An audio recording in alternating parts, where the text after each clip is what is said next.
In Cyberpunk 2077, V is trying to make a life for themselves in the futuristic Night City in California, while dealing with the mental imprint of Johnny Silverhand left over in their brain from a heist that went bad. The entire game also revolves around the parasitic or even symbiotic relationship between V and Johnny, but there was so much more lore that was depicted or mentioned in the game that was later removed, changed, or even abandoned. But the speculative scenario is this: what were the musical details of Never Fade Away in Cyberpunk 2077? Samurai was founded in the early 2000s with details from the game when originally released, having the brand active from the years 2003 through 2008. The band itself was created by Johnny and Kerry, but from dialogue on lore mentioned in the game, Nancy was the member who actually conceived of the name for the band. Due to the situation that Johnny and Alt were in, Nancy suggested the name of Samurai for the band because in feudal Japan, samurai were loyal and willing to die for the cause that they believed in, regardless of the said moral ambiguities of their particular cause. Kerry liked how the name went with the band. Johnny was also interested with the name, but later became obsessed with the title for the band itself,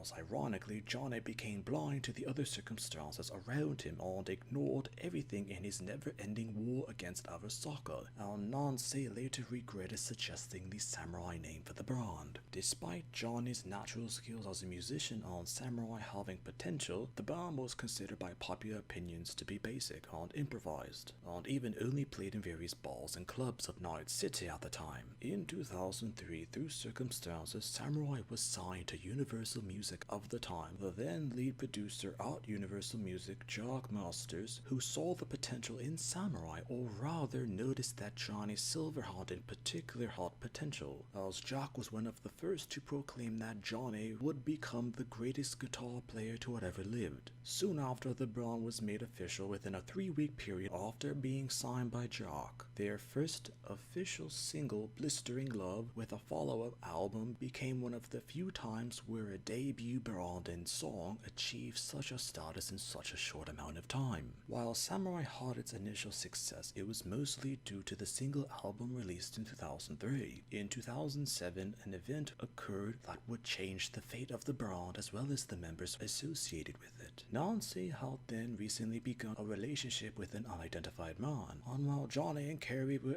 originally happy with it, and naturally, Nancy married this individual. The happiness between the both of them soon turned into chaos, as it was later found out that he severely beat Nancy on multiple occasions, and there were often cases of domestic violence from the couple. Her husband later demanded that Nancy leave the band and break off contact with her bandmates Johnny and Kerry. Once the both of them found out about Nancy and her beatings, the both of them were clearly furious and were heading to Nancy's apartment to potentially kill the husband for hurting Nancy so much and trying to control her life. Everything came to a head when the pair arrived at Nancy's apartment, whom she was with her husband, and Nancy, who was actually being beaten once more, and she finally had enough of the abuse, as she then threw her husband out of a balcony window to his death. As a result, Nancy was later arrested and stood trial while the band stood by her the entire time. In 2008, when Nancy was released from the gaol, she had a massive desire to focus her efforts back on Samurai, and to try and help her bandmates as much as she could. However, dialogue from Johnny, Kerry, Nancy, and the other bandmates of Samurai later mentioned that the inactivity of the band as a result of Nancy's trial, as well as the stress that everyone went through, put rifts between the members, and as a result, Samurai broke up. Nancy later felt ashamed for what had happened, and later changed her name to Bess Isis, and later became a media source for N54 News, while Johnny and Kerry later had successful solo careers and often collaborated together. Unclear sources had members of Samurai rejoin for a tour in 2020, while other sources mentioned that it wasn't an actual tour, but a joke from Johnny that he conceived of for media attention. In 2023, Johnny wrote a new song, Being Black Dog, in one of his studios, as it was later credited to Samurai Samurai, but he never personally released it,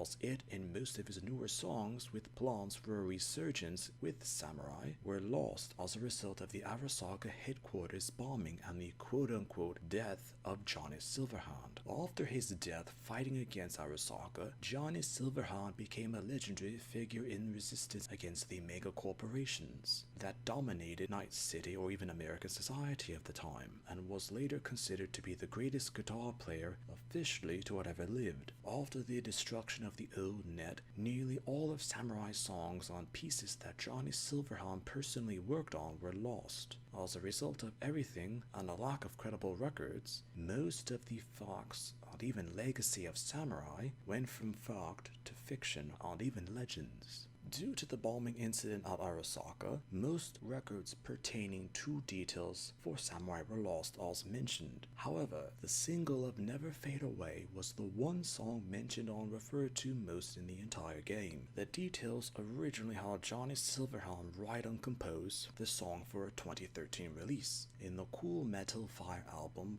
but further details of it were lost. According to dialogue from multiple sources in the game, the song was considered to be one of the most difficult, if not the most difficult songs ever written for a guitar player. Johnny mentioned to V that he had wrote this song originally as a personal piece, and intentionally made the song so difficult that few, if anyone else, could properly play it. Further dialogue had it that with the death of Johnny Silverhand, the only way that it could be heard were from the few examples of Samurai's music that remained after the collapse of the old net. There were musicians who had tried to make cover works of Never Fade Away, but no one was ever able to play it as he could, and some music historians speculated that the song could or wouldn't ever be heard as Johnny Silverhand had played it ever again. V was also someone who played the guitar and was astonished to be able to play it perfectly due to Johnny Silverhand's imprint as a result of the relic, as Johnny mentioned to V that if it weren't for him, V would never be able to play the song at all. When V first met Kenny at his mansion, he was playing Never Fade Away, and Kenny remarked that he hadn't heard that played perfectly or even correctly in decades, and wondered who V was, and that was actually the reason why he didn't shoot V when they first encountered one another, or even why Kenny had bothered to listen to V when they had first met at all. Johnny even mentioned to V that if he were to ever disappear from V's consciousness, that V would continue to fight against the corruption in Night City and to never fade away like he did, to which V responded that they would, perhaps not in the way Johnny would have liked or preferred, but they would continue the fight against Arasaka in their own way, and that they would never ever fade away.